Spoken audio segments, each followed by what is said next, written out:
ಸುಮನಸವಂದಿತ ಸುಂದರಿ ಮಾಧವಿ ಚಂದ್ರ ಸಹೋದರಿ ಹೇಮಮಯಿ ಮುನಿಗಣ ವಂದಿತ ಮೋಕ್ಷ ಪ್ರದಾಯಿನಿ ಮಂಜುಳ ಭಾಷಿಣಿ ವೇದನುತೆ. ಅಸ್ತ್ರಾ ಗ್ರೂಪ್ ದಸರಾ ಸಂಭ್ರಮ powered by Land Trades builders and developers. ಇದು ದಿವ್ಯ ದೇಗುಲ ಕಾರ್ಯಕ್ರಮ. ಈ ದಿನ ನೀವು ನೋಡಲಿಕ್ಕಿರುವುದು ಸೌಕೂರು ಶ್ರೀ ದುರ್ಗಾ ಪರಮೇಶ್ವರಿ ದೇವಸ್ಥಾನದಲ್ಲಿ ನಡೆಯುವಂತಹ ನವರಾತ್ರಿಯ ವೈಭವವನ್ನು.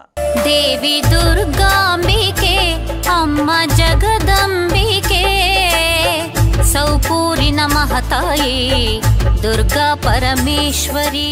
ಸೌಕೂರು ಕ್ಷೇತ್ರದ ಆವರಣದಿಂದ ಒಳಕ್ಕೆ ನಾವು ಬಂದರೆ ಪ್ರಧಾನವಾದಂಥ ಗರ್ಭಗುಡಿಯಲ್ಲಿ ಶ್ರೀ ದುರ್ಗಾ ಪರಮೇಶ್ವರಿ ಅಮ್ಮನವರ ಸಾನ್ನಿಧ್ಯ ಇದೆ.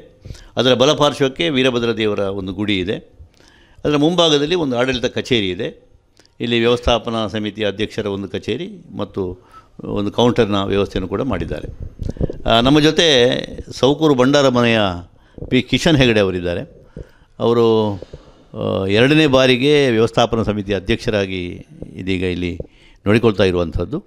ಅದಲ್ಲದೆ ಬಹಳ ಇತಿಹಾಸ ಪ್ರಧಾನವಾಗಿರತಕ್ಕಂತಹ ಐತಿಹಾಸಿಕವಾಗಿ ಬಂದಿರುವಂಥ ಸೌಕೂರು ಮೇಳ, ಆ ಮೇಳವನ್ನು ಕೂಡ ಹಿರಿಯರ ಕಾಲದಿಂದಲೇ ಅವರು ನಡೆಸ್ತಾ ಬಂದವರು. ಈಗ ಈ ಒಂದು ದಸರಾ ಉತ್ಸವದ ಸಂದರ್ಭದಲ್ಲಿ ಇಲ್ಲಿ ಪ್ರತ್ಯೇಕವಾಗಿ ಬೇರೆ ಬೇರೆ ಸೇವೆಗಳನ್ನು ದೇವಿಗೆ ಮಾಡುವಂಥ ವ್ಯವಸ್ಥೆ ಕೂಡ ಆಗ್ತಾಯಿದೆ. ಭಾಳ ಪುರಾತನ ದೇವಸ್ಥಾನ, ಸುಮಾರು 2000 ವರ್ಷಗಳ ಹಿಂದಿನ ದೇವಸ್ಥಾನ ಅಂತ ಹೇಳ್ತಾರೆ. ಇದಕ್ಕೆ ಸಂಬಂಧಪಟ್ಟ ಹಾಗೆ ಒಂದಷ್ಟು ವಿವರಗಳನ್ನು ನಾವು ಅವರಲ್ಲಿ ಕೇಳೋಣ. ಹೆಗಡೆಯವರೇ, ಪುಷ್ಪ ಪವಾಡ ಖ್ಯಾತಿಯ ಒಂದು ಕ್ಷೇತ್ರ ಇದು ಸೌಕೂರಿನ ದುರ್ಗಾ ಪರಮೇಶ್ವರಿ ಅಮ್ಮನವರ ಕ್ಷೇತ್ರ ಅಂತ ಕೇಳಿದ್ದೇವೆ ನಾವು. ಅದು ಏನು ವಿಶೇಷ ಅದರದ್ದು? ನಮಸ್ಕಾರ. ಸೌಕೂರು ದುರ್ಗಾ ಪರಮೇಶ್ವರಿ ದೇವಸ್ಥಾನ ಕುಂದಾಪುರ ತಾಲೂಕಿನಿಂದ ಹೆಚ್ಚು ಕಡಿಮೆ ಒಂದು 8-10 ಕಿಲೋಮೀಟರ್ ದೂರದಲ್ಲಿ ಇದೆ. ಇಲ್ಲಿ ಆರಂಭದಲ್ಲಿ ಬರುವಾಗ ತಲ್ಲೂರಿಂದ ಬಲಭಾಗಕ್ಕೆ ತಗೊಂಡ್ರೆ ಸುರುವಿಗೆ ಹಟ್ಟಿಯಂಗಡಿ ಗಣಪತಿ ದೇವಸ್ಥಾನ ಸಿಗುತ್ತೆ. ಅದರ ನಂತರ ಬರುವಂಥದ್ದು ಸೌಕೂರು ದುರ್ಗಾ ಪರಮೇಶ್ವರಿಯ ದ್ವಾರ. ತದನಂತರ ಸಿಗುವಂಥದ್ದು ಮಾರಣಕಟ್ಟೆ ಕ್ಷೇತ್ರ, ಆಮೇಲೆ ಕಮಲಶಿಲೆ ಕ್ಷೇತ್ರ, ಹಾಗೆ ಮುಂದಕ್ಕೆ ಹೋದರೆ ಕೊಲ್ಲೂರು ಕ್ಷೇತ್ರ. ಹೀಗೆ ಕುಂದಾಪುರದಿಂದ ಹೊರಟು 4-5 ದೇವಸ್ಥಾನಗಳ ಸಿಗುವಂತಹ ಒಂದು ಸ್ಥಳ ಇದು. ಈ ದುರ್ಗಾ ಪರಮೇಶ್ವರಿ ಕ್ಷೇತ್ರದ ವಿಶೇಷ ಏನಂತ ಹೇಳಿದರೆ, ಇದು ತ್ರಿಶಕ್ತಿ, ಮಹಾಕಾಳಿ, ಲಕ್ಷ್ಮಿ, ಮಹಾಸರಸ್ವತಿ, ಈ 3 ಶಕ್ತಿಗಳ ಸಂಗಮ ಇದು. ಇಲ್ಲಿ ಮಹಾಕಾಳಿ ಅನ್ನುವಂಥದ್ದು ಒಂದು ಪ್ರತೀತಿ ಇದೆ. ಇಲ್ಲಿ ಮಹಾಕಾಳಿ ದೊಡ್ಡವಳು, ಮಹಾಲಕ್ಷ್ಮಿ ಮಧ್ಯದವಳು, ಮಹಾಸರಸ್ವತಿ ಚಿಕ್ಕವಳು ಅಂತೇಳಿ. ಮಹಾಕಾಳಿ ಅಂದರೆ ಸೌಕೂರು ದುರ್ಗಾ ಪರಮೇಶ್ವರಿ, ಮಹಾಲಕ್ಷ್ಮಿ ಅಂದರೆ ಕೊಲ್ಲೂರು ಮೂಕಾಂಬಿಕೆ, ಮಹಾಸರಸ್ವತಿ ಅಂದರೆ ಕಮಲಶಿಲೆ ಬ್ರಾಹ್ಮಿ ದುರ್ಗಾ ಪರಮೇಶ್ವರಿ.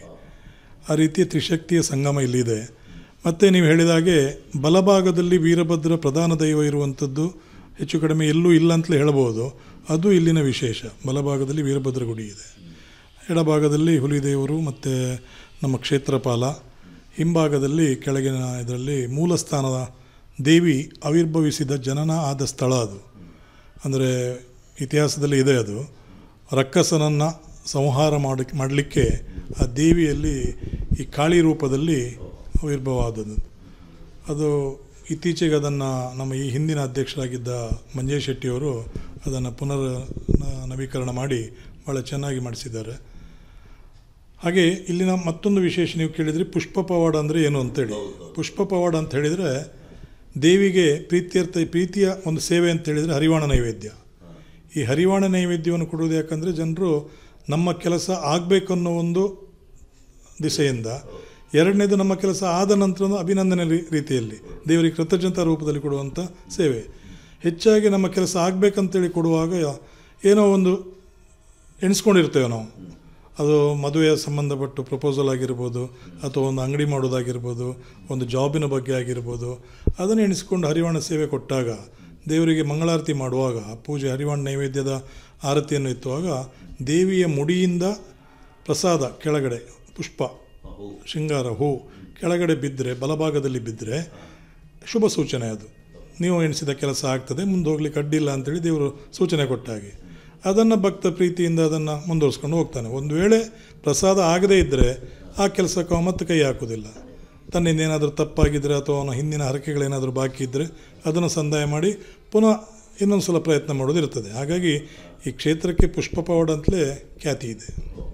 ಹಾಗೆ ದೇವರ ಒಂದು ಮುಡಿಯಿಂದ ಒಂದು ಹೂ ಬಿದ್ದ ಆ ಲಕ್ಷಣ ನೋಡಿ ಅಲ್ವಾ. ಈ ಒಂದು ಕ್ಷೇತ್ರ ಅದೇ ಭಾಳ ಪುರಾತನವಾದ ಕ್ಷೇತ್ರ. ಇಲ್ಲಿ ನಡೆಯುವಂಥ ಉತ್ಸವಗಳು ಯಾವುದಿಲ್ಲ ಪ್ರಧಾನ? ಇಲ್ಲಿ ಅದೇ ಜಾತ್ರಾ ಉತ್ಸವ, ಮನ್ಮಹಾರಥೋತ್ಸವ, ಹೆಚ್ಚು ಕಡಿಮೆ ಫೆಬ್ರವರಿ ತಿಂಗಳು ಮೂಲ ನಕ್ಷತ್ರದ ಇದರಲ್ಲಿ ಆಗುವಂಥದ್ದು. ನಂತರ ಅದು ಹಾಗೆ ಜಾತ್ರೆ ಆರಂಭದಲ್ಲಿ ಸೌಕೂರು, ನಂತರ ಕೊಲ್ಲೂರು, ಅದರ ನಂತರ ಕಮಲಶಿಲೆ, ಅದಕ್ಕೂ ಇತಿಹಾಸ ಇದೆ. ಮಾರಣಕಟ್ಟೆ ಕ್ಷೇತ್ರಕ್ಕೂ ಇಲ್ಲಿಗೂ ಸಂಬಂಧ ಇದೆ. ಮಾರಣಕಟ್ಟೆ ಕ್ಷೇತ್ರದ ಜನವರಿ 14 ಮಕರ ಸಂಕ್ರಾಂತಿಯಂದು ಅಲ್ಲಿನ ಜಾತ್ರೆ. ಉತ್ಸವದ ಮುಂಚಿನ ದಿವಸ ಅಲ್ಲಿನ ಪಾತ್ರಿಗಳು ಇಲ್ಲಿಗೆ ಬಂದು ವೀರಭದ್ರನಲ್ಲಿ ರಂಗಪೂಜೆ ಸೇವೆಯನ್ನೆಲ್ಲ ಅಮ್ಮನವರಲ್ಲಿ ಕೊಟ್ಟು ನಂತರ ಅಲ್ಲಿ ಹೋಗಿ ಗಂಡ ಸೇವೆ ಪ್ರಾರಂಭ ಆಗುವಂಥದ್ದು. ಇಲ್ಲಿ ಅದೇ ಹೆಚ್ಚು ಕಡಿಮೆ 2000 ವರ್ಷಕ್ಕಿಂತಲೂ ಹೆಚ್ಚಿನ ಒಂದು ಇತಿಹಾಸ ಇದ್ದ ಒಂದು ಕ್ಷೇತ್ರ ಇದು. ಮನ್ಮಹಾರಥೋತ್ಸವ, ಚೂರ್ಣೋತ್ಸವ, ನವರಾತ್ರಿಯ ಸಂದರ್ಭದಲ್ಲಿ 9 ದಿವಸವೂ ದುರ್ಗಾ ಹೋಮ, ಪ್ರತಿ ದಿವಸ ಚಂಡಿಕಾ ಹೋಮ, ತದನಂತರ ವಿಜಯದಶಮಿ ದಿವಸದಂದು ಇದು ಯಾವುದು ಹೂವಿನ ತೇರು, ರಂಗಪೂಜೆ. ಅಲ್ಲಿಂದ ವಿಜಯದಶಮಿಯ ನಂತರ ರೆಗ್ಯುಲರ್ ಹೂವಿನ ತೇರು ಪ್ರಾರಂಭ ಆಗ್ತದೆ. ಅಷ್ಟರವರೆಗೆ ಸ್ಥಗಿತವಾಗಿರ್ತದೆ, ಅದರ ನಂತರ ಪುನಃ ಪ್ರಾರಂಭ ಆಗ್ತದೆ. ಅದೇ ಯಾವುದೇ ಕ್ಷೇತ್ರ ಕೂಡ ಅನ್ನದಾನ ಮಾಡಿದ ಕೂಡ ಅದರ ಕಾರಣಿಕ ಹೆಚ್ಚು ಅಂತ ನಾವು ಕೇಳ್ತಿರೋದು. ಅದರಲ್ಲಿ ಕೂಡ ದೇವಿ ದೇವಸ್ಥಾನಗಳಲ್ಲಿ ಆ ವ್ಯವಸ್ಥೆ ಸಾಮಾನ್ಯವಾಗಿ ಇರ್ತದೆ. ಈ ಕ್ಷೇತ್ರದಲ್ಲಿ ಅನ್ನದಾಸೋಹದ ವ್ಯವಸ್ಥೆ ಹೇಗೆ? ಇಲ್ಲಿ ಆರಂಭದಲ್ಲಿ ನಾನು ಈ ಹಿಂದಿನ ಟರ್ಮಲ್ಲಿರುವಾಗ ಅನ್ನದಾನ ಮೊದಲು ಇರಲಿಲ್ಲ ಇಲ್ಲಿ. ಅದನ್ನು ನಾವೆಲ್ಲ ಒಟ್ಟಾಗಿ ಮತ್ತು ಶುಕ್ರವಾರ ದಿವಸ ಅನ್ನದಾನ ಪ್ರಾರಂಭ ಮಾಡಿತ್ತು, ಪ್ರತಿ ಶುಕ್ರವಾರಕ್ಕೆ. ಅದು ಒಳ್ಳೆಯ ವ್ಯವಸ್ಥಿತವಾಗಿ ನಡೀತಾ ಇತ್ತು. ಅದರ ನಂತರದ ದಿನಗಳಲ್ಲಿ ನಿತ್ಯ ಅನ್ನದಾನ ಪ್ರಾರಂಭ ಮಾಡಿದರು. ಅದರ ಅಂಥ ಒಂದು ಸೇವಾರ್ಥಿಗಳು ಸಿಗಲಿಲ್ಲ ನಿತ್ಯ ಅನ್ನದಾನಕ್ಕೆ. ಅದರ ನಂತರ ನಾವು ಮೊದಲು 2ನೇ ಬಾರಿಗೆ ಬಂದ ಮೇಲೆ ಆ ನಿತ್ಯ ಅನ್ನದಾನದ ವಿಚಾರದಲ್ಲಿ ಸ್ವಲ್ಪ ಜಿಜ್ಞಾಸೆ ಬಂದದ್ರಿಂದ, ಕಷ್ಟ ಆದ್ದರಿಂದ ಅದನ್ನು 3 ದಿವಸಕ್ಕೆ ಸೀಮಿತಗೊಳಿಸಿದ್ದೇವೆ. ಈಗ ಶುಕ್ರವಾರ, ಮಂಗಳವಾರ ಮತ್ತು ಭಾನುವಾರ, ಮತ್ತು ತಿಂಗಳಲ್ಲಿ 1 ದಿವಸ ಸಂಕ್ರಾಂತಿಯಿಂದ ಅನ್ನದಾನ ಸೇವೆ ಇದೆ ಇಲ್ಲಿ. ಮತ್ತು ಮಧ್ಯೆ ಮಧ್ಯೆ ಚಂಡಿಕಾ ಹೋಮ ಆಗ್ತದೆ. ತಿಂಗಳಿಗೆ ಒಂದು ಚತುರ್ದಶಿ ಚಂಡಿಕಾ ಹೋಮ ಅಂತೇಳಿ ಆಗ್ತದೆ.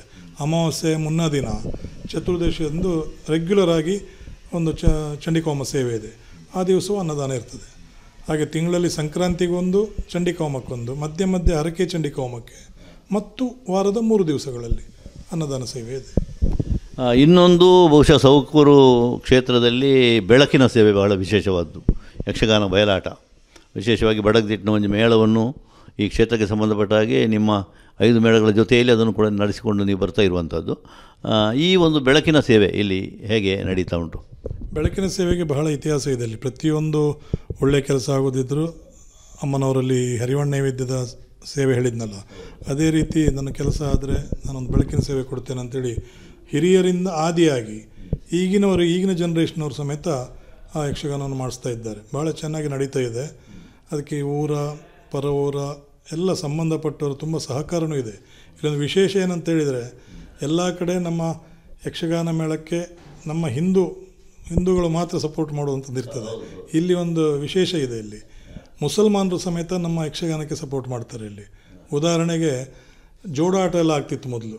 ಜೋಡಾಟ ಆಗುವಾಗ ನಮ್ಮ ಸ್ಥಳವೊಂದಿಗರು ಅಂತೇಳಿ ಬರಲಿಕ್ಕಿರ್ತದೆ.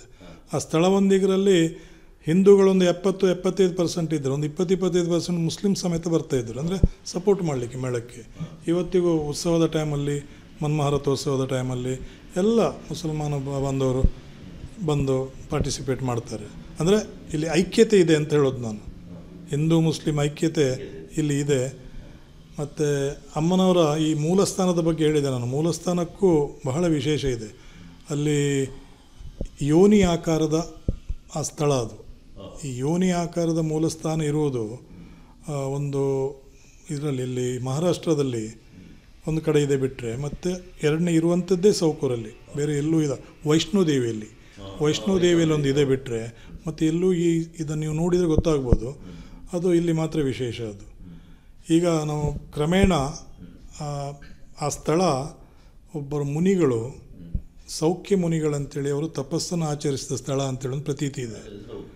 ಆದ್ದರಿಂದಾಗಿ ಸೌಕೂರು ಅನ್ನೋ ಹೆಸರು ಬಂದಿರುವುದು. ಈಗ ಕ್ರಮೇಣ ನಾವು ಮೊನ್ನೆಲ್ಲ ಡಿಸೈಡ್ ಮಾಡಿದ್ದೇವೆ, ಆ ಸೌಖ್ಯ ಮುನಿಗಳ ಒಂದು ಪ್ರತಿಮೆಯನ್ನು ಅನಾವರಣ ಮಾಡಿ ಪ್ರತಿಷ್ಠೆ, ಅಂದರೆ ಒಂದು ಅವರ ನೆನಪಿಗೆ ಅಲ್ಲಿ ಇಡುವ ಅಂತೇಳಿ ತೀರ್ಮಾನ ಮಾಡಿದ್ದೇವೆ. ಅದಕ್ಕೆ ಸರಿಯಾದ ಒಬ್ಬರು ಸ್ಪಾನ್ಸರು ಸಿಕ್ಕಿದ್ದಾರೆ ನಮಗೆ. ಆ ಕೆಲಸ ತ್ವರಿತಗತಿಯಲ್ಲಿ ಮಾಡುವವರಿದ್ದೇವೆ. ಇಲ್ಲಿಗ ಆಡಳಿತ ವ್ಯವಸ್ಥೆ ಹೇಗೆ ನಡೆಯುವಂಥದ್ದು? ಈ ವ್ಯವಸ್ಥಾಪನಾ ಸಮಿತಿಯ ಜೊತೆಗೆ ಎಂಡೋಮೆಂಟಿನ ಒಂದು ಸಂಬಂಧ ಕೂಡ ಇದೆ, ಹೇಗೆ ಅದು? ವ್ಯವಸ್ಥಾಪನಾ ಸಮಿತಿ ಅಂದರೆ ಇಲ್ಲಿ ಈ ಎಂಡೋಮೆಂಟ್ ದೇವಸ್ಥಾನಗಳಲ್ಲಿ ನಿಮ್ಗೆ ಗೊತ್ತಿರ್ಬೋದು, ಧಾರ್ಮಿಕ ದತ್ತಿ ಇಲಾಖೆಯಲ್ಲಿ A, B, C ಅಂತೇಳಿ ಕ್ಯಾಟಗರಿ ಇದೆ. ನಮ್ಮದು B ಕ್ಯಾಟಗರಿಯಲ್ಲಿ ಬರ್ತದೆ ನಮ್ಮದು. ಇಲ್ಲಿ ಆಡಳಿತಾಧಿಕಾರಿಗಳು ನಮ್ಮೊಟ್ಟಿಗಿರುವುದಲ್ಲ, ನಾವು 9 ಜನ ವ್ಯವಸ್ಥಾಪನಾ ಸಮಿತಿಯವರು ಏನು ಡಿಸಿಷನ್ ತಗೊಳ್ತೇವೆ ಅದನ್ನು ಎಂಡೋಮೆಂಟಿಗೆ ಕಳಿಸಿ ಅಲ್ಲಿಂದ ಪರ್ಮಿಷನ್ ತಗೊಂಡು ಮುಂದುವರಿಯುವಂಥ ಕ್ರಮ. ಇನ್ನು ದೊಡ್ಡ ಮಟ್ಟದ ಕೆಲಸಗಳಾಗೋದಿದ್ದರೆ ನಾವು ಕಮಿಷನರ್ ಹತ್ರ ಮಾತಾಡಿ ಮಾಡಬೇಕಾಗ್ತದೆ. ಹಾಗಾಗಿ ವ್ಯವಸ್ಥಾಪನಾ ಸಮಿತಿ ಸರ್ಕಾರದ ಇದಾದ್ರೂ ನಮಗೆ ನಮ್ಮ ಡಿಸಿಷನ್ ತಗೊಳ್ಳಿಕ್ಕೇನಿಲ್ಲಿ ತೊಂದರೆ ಆಗೋದಿಲ್ಲ. ಹೆಚ್ಚಾಗಿ ಇದು ಡೋನರ್ಸ್ನ ಇದರಿಂದ ನಡೆಯುವಂಥದ್ದು. ಡೋನರ್ಸ್ಗಳೇನು ಡೊನೇಷನ್ ಕೊಡ್ತಾರೆ ಅದರ ಮುಖೇನ ನಡಿಬೇಕು, ಬಿಟ್ಟರೆ ಸರ್ಕಾರದಿಂದ ನಡೆಸಲಿಕ್ಕೂ ಆಗೋದಿಲ್ಲ. ಮತ್ತೊಂದು, ಸರ್ಕಾರದ ಬಗ್ಗೆ ಒಂದು ಜನರಿಗೆ ಒಂದು ತಪ್ಪು ಅಭಿಪ್ರಾಯ ಇದೆ. ಸರ್ಕಾರದ ಬಗ್ಗೆ ಅಲ್ಲ, ಹುಂಡಿ, ಕಾಣಿಕೆ ಹುಂಡಿ, ದುಡ್ಡು ಹಾಕೋ ಬಗ್ಗೆ. ಹೆಚ್ಚಿನ ಕಡೆಯಲ್ಲಿ ಆ ಹಣ ಹಾಕಿದರೆ ಸೀದಾ ಸರ್ಕಾರದವರು ಬೇರೆಯವರಿಗೆ ಕೊಡ್ತಾರೆ, ಅಲ್ಲಿಗೆ ಹೋಗ್ತದೆ, ಇಲ್ಲಿಗೆ ಹೋಗ್ತದೆ, ಮಿಸ್ಯೂಸ್ ಆಗ್ತದೆ ಅಂತ ಹೇಳೋ ಒಂದು ಮಾತಿದೆ. ಅದಕ್ಕೆ ನಾವು ನೀವು ಒಳಗಡೆ ಹೋದರೆ ಗೊತ್ತಾಗ್ಬೋದು, ಒಂದು ಪೋಸ್ಟರೇ ಹಾಕಿಬಿಟ್ಟಿದ್ದೇವೆ. ಇಲ್ಲಿ ಹಾಕುವ ಕಾಣಿಕೆ ಡಬ್ಬಿಗೆ, ಹುಂಡಿಗೆ ಹಾಕುವ ಹಣ ನೇರವಾಗಿ ದೇವಸ್ಥಾನದ ಎಲ್ಲ ಖರ್ಚುಗಳಿಗೆ ಯೂಸ್ ಆಗ್ತದೆ, ಬಿಟ್ಟರೆ ಸರ್ಕಾರಕ್ಕೆ ಹೋಗಿ ಸರ್ಕಾರದಿಂದ ಇನ್ನೊಂದು ಕಡೆ ಹೋಗುವಂಥ ಕ್ರಮ ಇಲ್ಲ ಅಂತಲೇ ಹಾಕಿದ್ದೇವೆ. ಅದೊಂದು ಸ್ವಲ್ಪ ತಪ್ಪು ಕಲ್ಪನೆ ಇದೆ, ನಿಜವಾಗಿ ಅಂಥ ಸಮಸ್ಯೆ ಇಲ್ಲ. ಒಳ್ಳೆಯದು. ಇದು ಬಹುಶಃ ನಾವೆಲ್ಲ ಗಮನಿಸಬೇಕಾದಂಥ ಸಂಗತಿ. ಅನೇಕ ಮಂದಿಯಲ್ಲಿ ಈ ಮಾತು ನಡೀತಾ ಇರುವುದನ್ನು ಕೂಡ ನಾವು ಕೇಳ್ತೇವೆ. ಅದಕ್ಕೊಂದು ಒಳ್ಳೆಯ ಸ್ಪಷ್ಟೀಕರಣವನ್ನು ಕಿಶನ್ ಹೆಗ್ಡೆ ಅವರು ಕೊಟ್ಟಿದ್ದಾರೆ. ಈಗ ಈ ಮಹಾನವಮಿ ಉತ್ಸವ ಅಂತ ಹೇಳಿದರೆ ದೇವಿ ದೇವಸ್ಥಾನಗಳಲ್ಲಿ ಭಾಳ ವಿಶೇಷ. ಹೆಗ್ಡೆ ಅವರೇ, ನಮ್ಮ ಈ ಕ್ಷೇತ್ರದಲ್ಲಿ ಹೇಗೆ ನವರಾತ್ರಿಯಂದು ಈ ವರ್ಷ 10 ದಿವಸ ಬರ್ತದೆ. ಈ ನಿಮ್ಮ ವಿಜಯದಶಮಿ ಸೇರಿದರೆ 11 ದಿವಸ, ಒಂದು ದಿವಸ ಜಾಸ್ತಿ ಇದೆ. ಪ್ರತಿ ದಿವಸ ನಮ್ಮದು ದುರ್ಗಾ ಹೋಮ ಇದೆ ಮತ್ತು ಸೇವಾರ್ಥಿಗಳಿಂದ ಚಂಡಿಕಾ ಹೋಮ ಇದೆ ಎವ್ರಿ ಡೇ. ಕೆಲವು ದಿವಸ 2-2, 3-3 ಚಂಡಿಕಾ ಹೋಮನೂ ಇದೆ. ಹಾಗೆ ಅಷ್ಟೂ ದಿವಸವೂ ಅನ್ನದಾನ ಸೇವೆಯೂ ಇದೆ. ಆ ಅನ್ನದಾನ ಸಂತರ್ಪಣೆ ಸಮೇತ ಸೇವಾರ್ಥಿಗಳ ನೆರವಿನಲ್ಲೇ ನಡೀತಾ ಇದೆ. ಒಂದೊಂದು ದಿವಸಕ್ಕೆ ಒಬ್ಬರೊಬ್ಬರು ಅನ್ನದಾನ ಸೇವಾರ್ಥಿಗಳು, ಕೆಲವು ದಿವಸ 2 ಜನ 3 ಜನನೂ ಇರ್ತಾರೆ. ನವರಾತ್ರಿಗೆ ಅದೇ ಒಂದೇ ದಿವಸಕ್ಕೆ 3-4-5 ಜನ ಕೇಳ್ತಾ ಇದ್ದಾರೆ. ಈಗ ಅದನ್ನು ಈಗ ಮ್ಯಾನೇಜ್ ಮಾಡಲಿಕ್ಕೆ ಸ್ವಲ್ಪ ಕಷ್ಟ ಆಗ್ತಾ ಇದೆ ನಮಗೆ. ಯಾಕಂದರೆ ನವರಾತ್ರಿ ಸಂದರ್ಭದಲ್ಲಿ ಇಲ್ಲಿ ವಿಶೇಷ ಏನಂದರೆ ಚಂಡಿಕಾ ಹೋಮದ್ದು ಪರಮಾನ್ನ ನೈವೇದ್ಯ ಅಂತ ಹೇಳುವಂಥದ್ದು 36 ಸೇರು ಅಕ್ಕಿಯಿಂದ ಮಾಡುವಂಥದ್ದು. ಕೆಲವು ಕಡೆಯಲ್ಲಿ ಅಷ್ಟು ಇರುವುದಿಲ್ಲ, ಸ್ವಲ್ಪ ಕಡಿಮೆ ಇರ್ತದೆ. ಅದು ಅಷ್ಟನ್ನು ಕ್ರಮ ಪ್ರಕಾರ ಮಾಡಬೇಕು. ನಮಗೆ 3-4 ಮಾಡಿದ ಕೂಡಲೇ ಆ ಕ್ರಮ ತಪ್ಪಿ ಹೋಗ್ತದೆ, ಅರ್ಚಕರ ಸಂಖ್ಯೆಯೂ ಕಡಿಮೆ ಆಗ್ತದೆ. ಅದು ಆಗಬಾರ್ದು, ಮಿನಿಮಮ್ 5 ಜನ ಇರಲೇಬೇಕು. ಹಾಗಾಗಿ ಅದನ್ನೆಲ್ಲ ವ್ಯವಸ್ಥಿತವಾಗಿ ಮಾಡ್ತಾ ಇದ್ದೇವೆ. ನವರಾತ್ರಿಗೆ ವಿಜಯದಶಮಿಯ ದಿವಸ ಅದೇ ಹೇಳಿದ್ನಲ್ಲ, ನಮ್ಮ ಯಕ್ಷಗಾನದ ಬೆಳಕಿನ ಸೇವೆಯ ಮುಂಗಡ ಬುಕ್ಕಿಂಗ್ ಅಂತ ಇಟ್ಕೊಂಡಿದ್ದೇವೆ.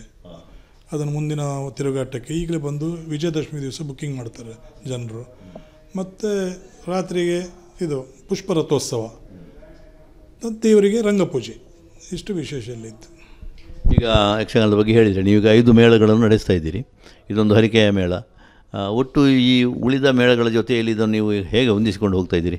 ಈಗ ನಾನು ಇಲ್ಲಿನ ಆಡಳಿತ ವ್ಯವಸ್ಥಾಪನಾ ಸಮಿತಿ ಅಧ್ಯಕ್ಷನಾಗಿರೋದ್ರಿಂದ ಈ ಮೇಳ ಈಗ ನನ್ನ ಹೆಸರು ನಾನು ನಡೆಸ್ತಾ ಇಲ್ಲ. ಇದು ಬೇರೆಯವರಿಗೆ ಅದನ್ನು ಇದರಲ್ಲಿ ಕೊಟ್ಟಿದ್ದಾರೆ. ಅದು ಆಗೋದಿಲ್ಲ, 2 ಹುದ್ದೆ ಒಬ್ಬರಿಗೆ ಇಟ್ಕೊಳ್ಳಿಕ್ಕೆ ಆಗೋದಿಲ್ಲ ಅಲ್ವಾ. ಹಾಗಾಗಿ ಅದಕ್ಕೆ ಲೀಗಲಿ ಬೇರೆ ವ್ಯವಸ್ಥೆ ಮಾಡಿಕೊಂಡಿದೆ, ಬೇರೆಯವರು ನಡೆಸ್ತಾ ಇದ್ರು. ಇದರ ಮೊದಲು ನಮ್ಮ ತಾರ್ನಾ ಶೆಟ್ಟಿ ಅಂತೇಳಿ ಅವ್ರು ನಡೆಸ್ತಾ ಇದ್ದರು. ಹಾಗಾಗಿ ಈ ಮೇಳಕ್ಕೂ ದೇವಸ್ಥಾನಕ್ಕೂ ತುಂಬ ಸಂಬಂಧ ಇದೆ. ಅಂದರೆ ಏನಿದ್ರು ಇಲ್ಲಿ ಪ್ರಥಮ ದೇವರ ಸೇವೆ ಇಲ್ಲಿ ಆಗುವಂಥದ್ದು. ಆಮೇಲೆ 2ನೇ ನಮ್ಮ ಭಂಡಾರ ಮನೆ ಆಟ ಕಾಯಮ್ಮದು, ಒಂದು 15 ಆಟಗಳು ಕಟ್ಟುಕಟ್ಟಲೆ ಆಟ ಅಂತೇಳಿದೆ. ಇಲ್ಲಿ ಬೇರೆ ಬೇರೆ ಮನೆಯವರದ್ದು ಆಟ ಇರ್ತದೆ, ಕಂಪಲ್ಸರಿ ಅಲ್ಲೇ ಮಾಡುವಂಥದ್ದು. ದೇವರು ಅಲ್ಲಿಗೆ ಹೋಗಬೇಕು. ಅದಕ್ಕೆ ವೀಳ್ಯನೂ ಮಿತವಾದ ವೀಳ್ಯ, ಹೆಚ್ಚಿಗೆ ತಗೊಳ್ಳಿಕ್ಕಿಲ್ಲ ಅದು. ಆಮೇಲೆ ಮಧ್ಯದಲ್ಲಿ ರಥೋತ್ಸವದ ಸಂದರ್ಭದಲ್ಲಿ ಒಂದು ಯಕ್ಷಗಾನ ಇರ್ತದೆ. ಮತ್ತು ನವಂಬರ್ ತಿಂಗಳಲ್ಲಿ ಕಾರ್ತಿಕ ದೀಪೋತ್ಸವ ಅಂತ ಇರ್ತದೆ. ಈ ವರ್ಷ ಬೇಗ ಬಂತು, 18ನೇ ತಾರೀಕಿಗೆ ಬಂತು. ಅಲ್ಲಿ ಆ ದಿವಸ ಒಂದು ಸೇವೆ ಮಾಡಲಿಕ್ಕೆ ಇರ್ತದೆ. ಸೇವೆ ಅಲ್ಲ, ಅದು ಎಲ್ಲ ಒಟ್ಟಾಗಿ ಮಾಡ್ತಾರೆ, ಒಂತಿಗೆ ಆಟ. ಆಮೇಲೆ ಮನ್ಮಹಾರಥೋತ್ಸವದ ದಿವಸ ಒಂದು ಆಟ, ಅದರ ಮರುದಿವಸ ಓಕುಳಿ ಚೂರ್ಣೋತ್ಸವಕ್ಕೆ ಇನ್ನೊಂದು ಆಟ. ಆ 2 ಆಟವನ್ನು ಯಾರು ಮೇಳ ವಹಿಸ್ಕೊಂಡಿರ್ತಾನೆ ಅವನೇ ಮಾಡಬೇಕು. ಕೊನೆಯ ದೇವರ ಸೇವೆ ಅದು ಕ್ಷೇತ್ರದಲ್ಲೇ ಮಾಡುವಂಥದ್ದು. ಹೆಚ್ಚು ಕಡಿಮೆ ಒಂದು 60-75% ಹರಕೆಯ ವೀಳ್ಯ ಬರ್ತದೆ. ಮತ್ತು ಕಾಯಂ ಆಟ ಅಂತೇಳಿ ಕೆಲವು ಇರ್ತದೆ, ಕೆಲವು ಕಟ್ಟುಕಟ್ಟಲೆ ಆಟ ಅಂತ ಇರ್ತದೆ.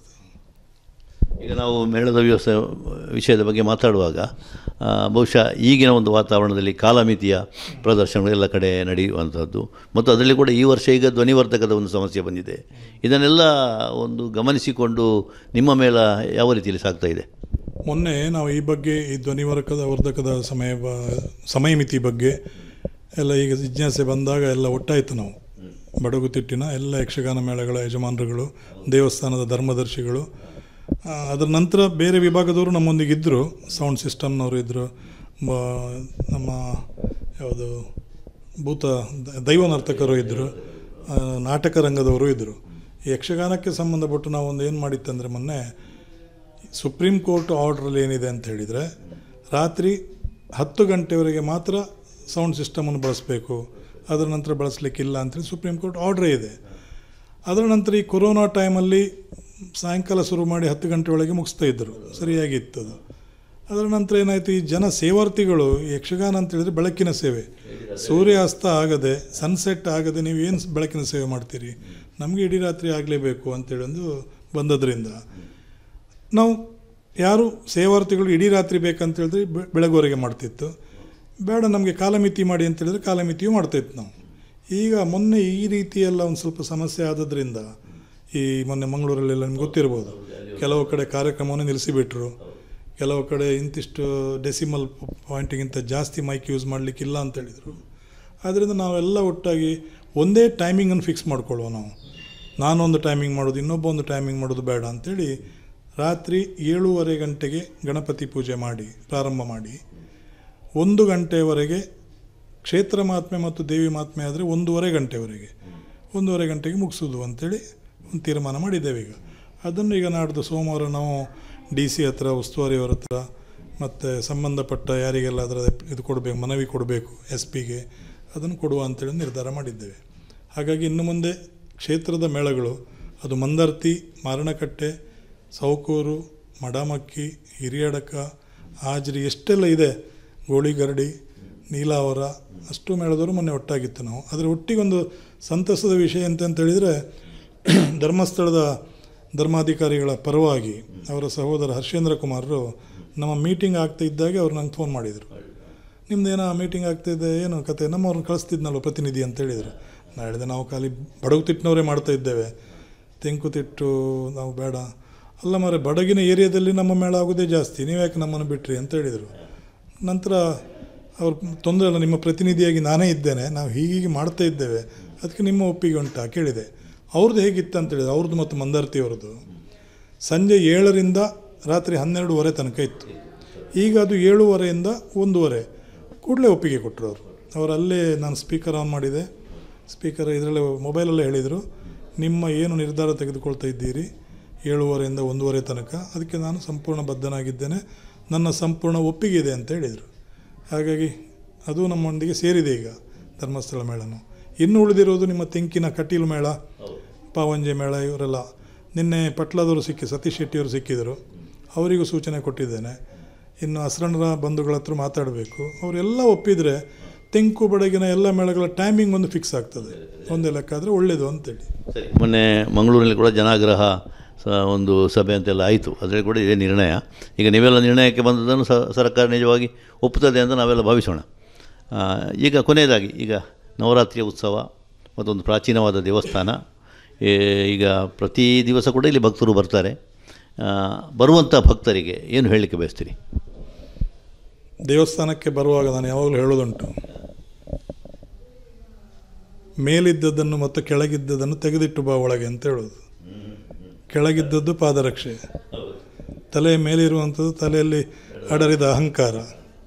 ಆ ಅಹಂಕಾರ ಮತ್ತು ಅದನ್ನು ಎರಡನ್ನು ತೆಗೆದು ಒಳಗೆ ಬಂದರೆ ಸರಿಯಾದ ಸತ್ಫಲ ನಮಗೆ ಸಿಗುತ್ತಂತೆ ಅಲ್ವಾ.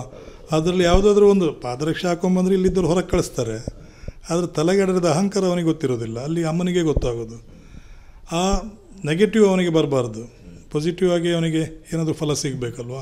ಹಾಗಾಗಿ ನಾನು ಪ್ರತಿಯೊಬ್ಬ ಭಕ್ತಾದಿಗಳು ಕೇಳ್ಕೊಳ್ಳೋದು, ಸಂಕಟ ಬಂದಾಗ ವೆಂಕಟರಮಣ ಅಂತ ಹೇಳ್ತೀವಿ ನಾವು, ಕಷ್ಟ ಬಂದಾಗಲೇ ದೇವಸ್ಥಾನಕ್ಕೆ ಬರೋದು, ಮನುಷ್ಯನಿಗೆ ಆರಾಮಿಲ್ದಿದ್ದಾಗಲೇ ಆಸ್ಪತ್ರೆಗೆ ಹೋಗೋದು, ಇಲ್ಲಿರಷ್ಟವರೆಗೆ ರೆಕ್ಲೆಸ್ ಆಗಿರೋದು, ಇದು ಕಾಮನ್ ಇದು.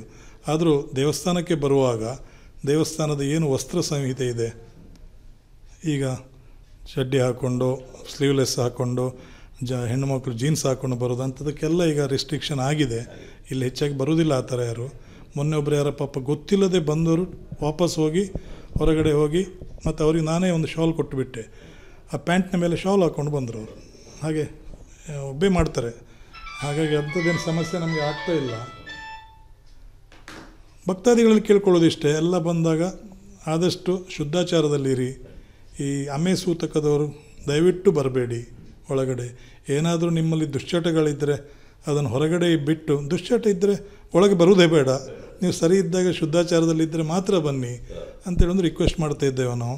ಧ್ವಜ ಮರದವರೆಗೆ ಬರ್ಬೋದು ಅಂತೇಳಿ ಮೊನ್ನೆ ಯಾರೊಬ್ಬರು ಆರ್ಗ್ಯುಮೆಂಟ್ ಮಾಡಿದರು. ನಾನು ಹೇಳಿದೆ ದೇವಸ್ಥಾನದ ಹೆಬ್ಬಾಗಿಲು ಒಳಗೆ ಕಾಲಿಡಬಾರ್ದು ಅಂಥದ್ದೆಲ್ಲ ಇದ್ದರೆ ಅಂತ ಹೇಳಿದ್ದೆ. ಆ ಪ್ರಕಾರ ಇಲ್ಲಿ ಅಂಥದ್ದೇನು ಸಮಸ್ಯೆಗಳಿಲ್ಲ. ಒಂದೊಂದು ಸಲ ಅವರಿಗೂ ಗೊತ್ತಿಲ್ಲದೆ ಅಚಾತುರ್ಯ ಆಗೋದಿರ್ತದೆ. ಅದನ್ನು ಪ್ರತಿಯೊಬ್ಬ ಭಕ್ತಾದಿಗಳಲ್ಲಿ ಕೇಳ್ಕೊಳ್ಳೋದು, ದೇವಸ್ಥಾನ ಇದು ಹಿಂದೂ ಧರ್ಮ, ಇದು ನಿಮ್ಮೆಲ್ಲರ ದೇವಸ್ಥಾನ.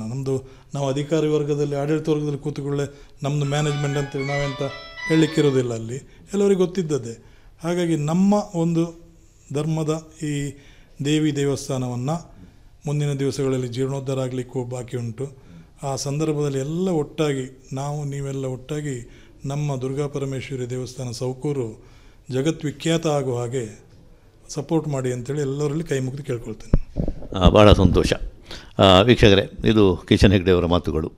ಬಾಗಿಲಲ್ಲಿ ಕೈ ಮುಗಿದು ಒಳಗೆ ಬಾ ಯಾತ್ರಿಕನೇ ಅಂತ ಕವಿಗಳು ಹೇಳಿದ ಹಾಗೆ ಶೋಕಿಗಾಗಿ ನಾವು ದೇವಸ್ಥಾನಕ್ಕೆ ಬರುವುದಲ್ಲ, ಭಕ್ತಿ ಶ್ರದ್ಧೆ ಮತ್ತು ಅಹಂಕಾರ ಮಮಕಾರಗಳನ್ನು ತೊರೆದು ನಾವು ಬರಬೇಕಾದದ್ದು ಬಹಳ ಮುಖ್ಯ ಅಂತ ಒಳ್ಳೆಯ ಸಂದೇಶವನ್ನು ಬಹುಶಃ ಬೇರೆ ಯಾರು ನಮ್ಗೆ ಕೊಡಲಿಲ್ಲ. ಒಳ್ಳೆಯ ರೀತಿಯಲ್ಲಿ ಹೇಳಿದ್ದಾರೆ ಕಿಶನ್ ಹೆಗ್ಡೆ, ಅದಕ್ಕಾಗಿ ಅವರಿಗೆ ಧನ್ಯವಾದಗಳು. ಒಳ್ಳೆಯ ಸಂದೇಶವನ್ನು ಕೊಟ್ಟಿದ್ದಾರೆಲ್ಲ ನನಗೆ ಗೊತ್ತಿಲ್ಲ. ನಾನು ಹೇಳಿದ್ದಕ್ಕೆ ಅದನ್ನು ಚೆನ್ನಾದ ರೀತಿಯಲ್ಲಿ ನೀವು ಹೇಳಿ ಅದನ್ನು ಸರಿ ಮಾಡಿದ್ದೀರಿ. ಈಗ ಧನ್ಯವಾದಗಳು. ಖಂಡಿತ ಅದನ್ನು ಪಾಲನೆ ಮಾಡಬೇಕು ನಾವು ಅಂತ ಹೇಳಿ ಅದು ಸ್ವಯಂ ಶಿಸ್ತಿನಿಂದ ನಡೀತದೆ ಅಂತ ನಾವು ಭಾವಿಸೋಣ. ದೇವಿ ದುರ್ಗಾಂಬಿಕೆ ಅಮ್ಮ ಜಗದಂಬಿಕೆ ಸೌಕೂರಿನ ಮಹತಾಯಿ ದುರ್ಗಾ ಪರಮೇಶ್ವರಿ. ಅಸ್ತ್ರಾ ಗ್ರೂಪ್ ದಸರಾ ಸಂಭ್ರಮ powered by Land Trades builders and developers ದಿವ್ಯ ದೇಗುಲ ಕಾರ್ಯಕ್ರಮವನ್ನು ನೋಡ್ತಾ ಇದ್ದೀರಿ ವೀಕ್ಷಕರೇ.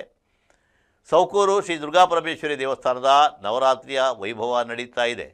ಈಗ ಕಾರ್ಯಕ್ರಮದಲ್ಲಿ ಒಂದು ಪುಟ್ಟ ವಿರಾಮ. ಸುಮನಸ ವಂದಿತ ಸುಂದರಿ ಮಾಧವಿ ಚಂದ್ರ ಸಹೋದರಿ ಹೇಮಮಯಿ ಮುನಿಗಣ ವಂದಿತ ಮೋಕ್ಷ ಪ್ರದಾಯಿನಿ ಮಂಜುಳ Bhashini ವೇದನುತೆ.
Park with ease at Ajanta Business Center with security access and convenience at your fingertips.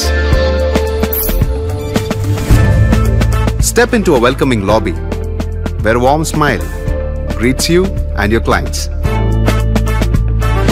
With top-tier amenities, Ajanta set the stage for our success, leading us to Ashoka Business Center as a next upgrade. Invest in workspaces managed by Vertex. Invest smart. Invest in Mangaluru.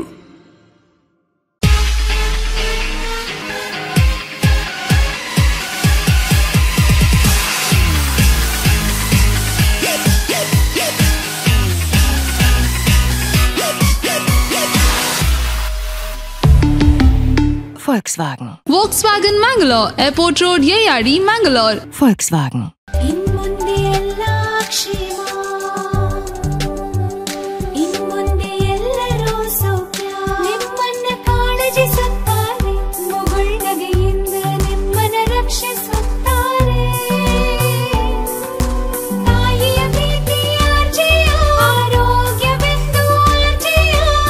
ನೋವು, asthma, psoriasis ಎಲ್ಲದಕ್ಕೂ ಶಾಶ್ವತ ಪರಿಹಾರ. RJR Herbal Hospitals, 150+ years of service, 75+ branches.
ಅಮ್ಮ ಗೋಜು ಪೂರಾರ್ನ ಕಾಂಜೀವರಂ ಪರತ್ತು ಸೀರೆಲೆ ಉಂಡು ಹತ್ತು ನಿನ್ನೂರ ದಾಯದ ದೀಪ್ತಿನಿಂದ ಬೋಡೆ ನನ್ ಒಂಜಯನ್ ದಕ್ಕುವೆ ಇಜಿನ ಏರೆಗಂಡ್ಲ ಕೊರ್ಪೆ ಎಂಕಿತ್ತು ನಿದ್ರೆಲ್ಲ ಬರ್ತು ಯಾನಿ ಜೆಪ್ಪೆ ಎಲ್ಲ ನೆನ್ ಪೂರ ಏರೆಗಂಡ್ಲ ಕೊರ್ಜಿ ಇಜಿನ ದಕ್ಕುವೆ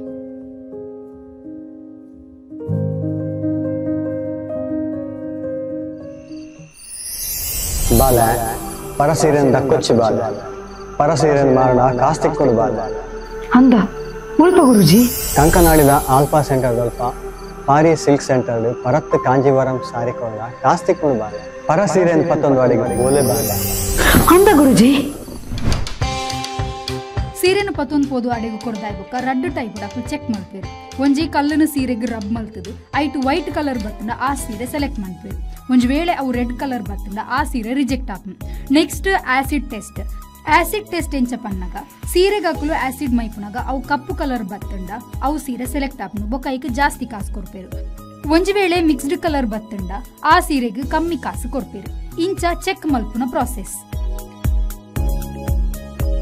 ಥ್ಯಾಂಕ್ ಯು. ನಿಖಿಲ ಪರತ್ ಕಾಂಜೀವರಂ ಸಾರಿಕನಲ್ಲಿ ಕ್ಯಾಶ್ ಬೇಕಂದು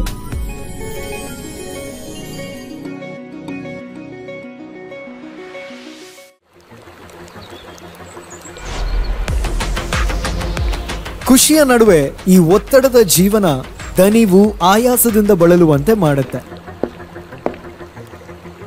ಆಯಾಸ ಆಗ್ತಾ ಇದೆಯಾ, ಬಾಯಾರಿಕೆ ಆಗ್ತಾ ಇದೆಯಾ, ಈ ಎಲ್ಲದಕ್ಕೂ ಹೇಳಿ ಗುಡ್ ಬೈ. ಯಾಕಂದ್ರೆ ಇದೀಗ ಇಡೀ ದಿನ ಬಾಯಾರಿಕೆಯಿಂದ ರಿಫ್ರೆಶ್ ಆಗಲು ಬಬಲ್ಸ್ ಕುಡೀರಿ. ಬಬಲ್ಸ್ ಕುಡೀರಿ, ಫ್ರೆಶ್ ಆಗಿರಿ. Bubbles, a splash of happiness.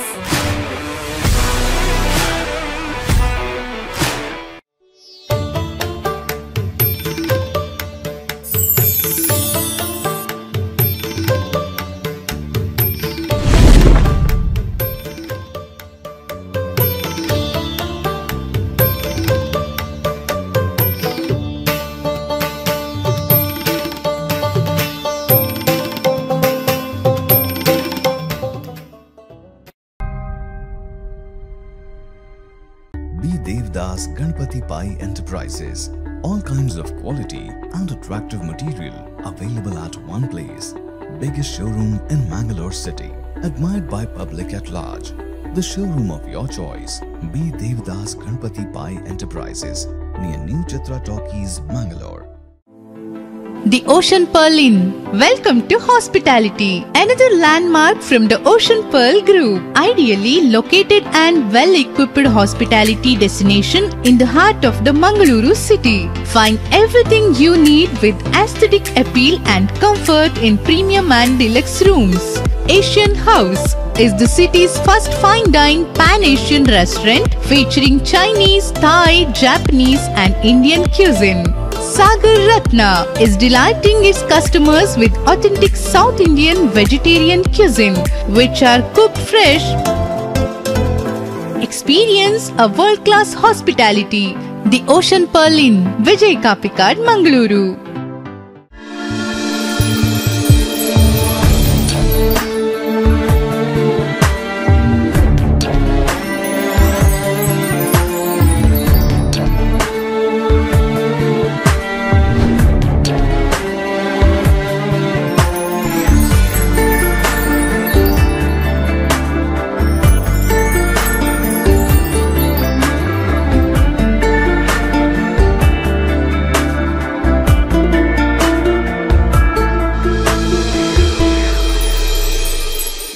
Sunshade Jewelers and Diamond House, KS Rao Road, Ampankatta, Mangalore.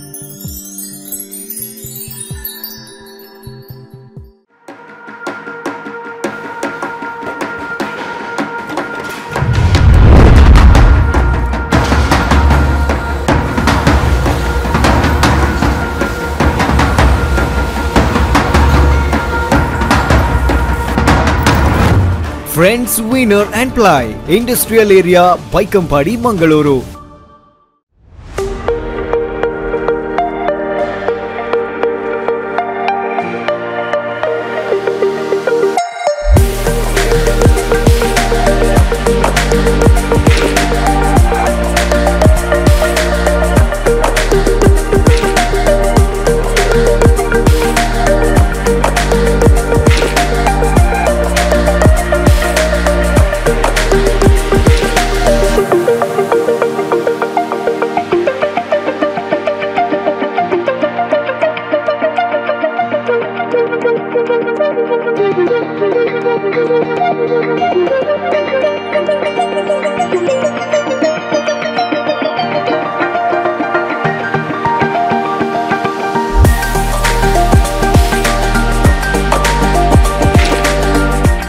Vasudeva Stores, store for your inner needs.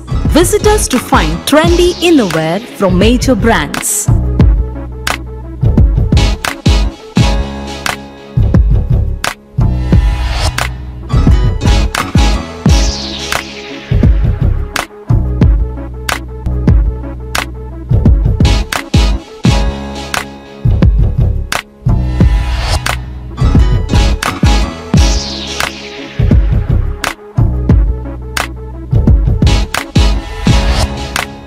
Visit Vasudeva Stores, ground floor, Ideal Towers near Sharavu Ganapati Temple, Mangaluru. ಮಂಗಳೂರಿನ Vijay PU ಮಾಲ್ನಲ್ಲಿರುವ LED zone ಗ್ರಾಹಕರ ಅತ್ಯುತ್ತಮ ಸೇವೆಗೆ ಹೆಸರಾದ ವಿದ್ಯುತ್ ಉಪಕರಣಗಳ ಮಳಿಗೆ. ಹೆಸರಾಂತ ಬ್ರ್ಯಾಂಡ್ಗಳಾದ Philips, ಮ್ಯಾಸ್ಕಾನ್, ಲಾಫೆಟ್, LED ಲ್ಯೂಮ್ ಇನ್ನೂ ಅನೇಕ ಕಂಪನಿಗಳ ಉತ್ತಮ ಗುಣಮಟ್ಟದ ಉತ್ಪನ್ನಗಳು ನಮ್ಮಲ್ಲಿ ಆಕರ್ಷಕ ಕಡಿಮೆ ದರದಲ್ಲಿ ದೊರೆಯುತ್ತವೆ. ಆಕರ್ಷಕ ಅಲಂಕಾರಿಕ ತೂಗುದೀಪಗಳು, LED chandeliers, wall lights, LED mirrors, water heaters, BLDC fans, ಇದರೊಂದಿಗೆ Crompton, Atomberg, Orient fans, AO Smith purifier ಸ್ಪರ್ಧಾತ್ಮಕ ಬೆಲೆಯಲ್ಲಿ ದೊರೆಯುತ್ತವೆ. ನುರಿತ ತಜ್ಞರಿಂದ ಸರ್ವಿಸ್ ಕೂಡ ಲಭ್ಯವಿರುತ್ತದೆ. ಹೆಚ್ಚಿನ ಮಾಹಿತಿಗಾಗಿ ನಮ್ಮ ಶೋರೂಮ್ LED ಝೋನ್ ಅನ್ನು ಸಂಪರ್ಕಿಸಿ. ಪ್ರಸಾದ್ ನೇತ್ರಾಲಯ, ಸೂಪರ್ ಸ್ಪೆಷಾಲಿಟಿ ಕಣ್ಣಿನ ಆಸ್ಪತ್ರೆ, Mangaluru. Our mission your vision sight first. ಕರಾವಳಿ ಕರ್ನಾಟಕದ ಅತಿ ದೊಡ್ಡ ಕಣ್ಣಿನ ನೆಟ್ವರ್ಕ್, ಕಣ್ಣಿನ ವಿಭಾಗ ಮತ್ತು ಸೌಲಭ್ಯಗಳು.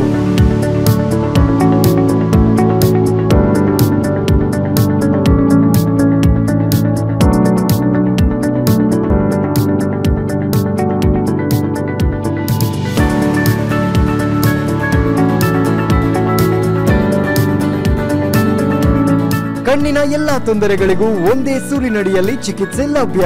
5 ಅಂತಾರಾಷ್ಟ್ರೀಯ ಗುಣಮಟ್ಟದ ಮಾಡ್ಯುಲರ್ ಆಪರೇಷನ್ ಥಿಯೇಟರ್ಗಳು, 24/7 ಸೇವೆ. ಪ್ರಸಾದ್ ನೇತ್ರಾಲಯ, ಸೂಪರ್ ಸ್ಪೆಷಾಲಿಟಿ ಕಣ್ಣಿನ ಆಸ್ಪತ್ರೆ ಮಂಗಳೂರು, ಮಹಾಕಾಳಿ ದೇವಸ್ಥಾನದ ಹತ್ತಿರ ಪಂಪೆಲ್ ಉಜ್ಜೋಡಿ, ಮಂಗಳೂರು ಹಾಗೂ Udupi Sullia Thirthahalli.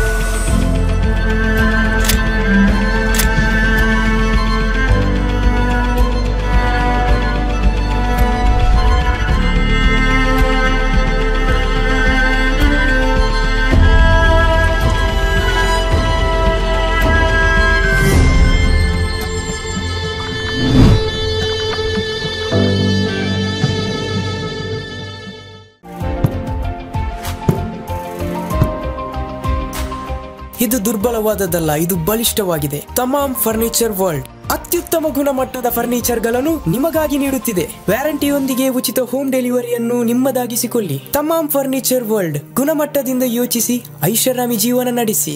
Think luxury, live luxury. Free delivery with warranty. Tamam, finest quality at affordable price.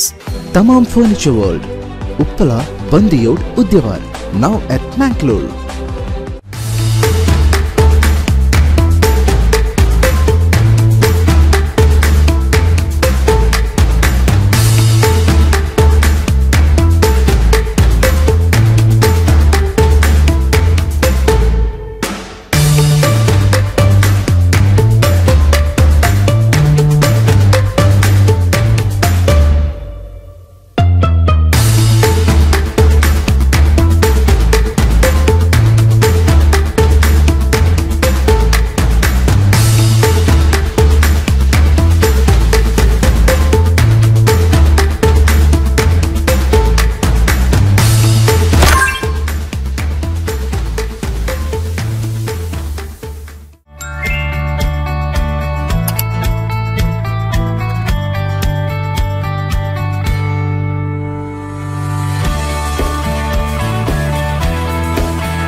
सुन्दरि माधवि चन्द्र सहोदरि हेममयि मुनिगणवन्दित मोक्षप्रदायिनि मञ्जुळभाषिणि वेदनुते.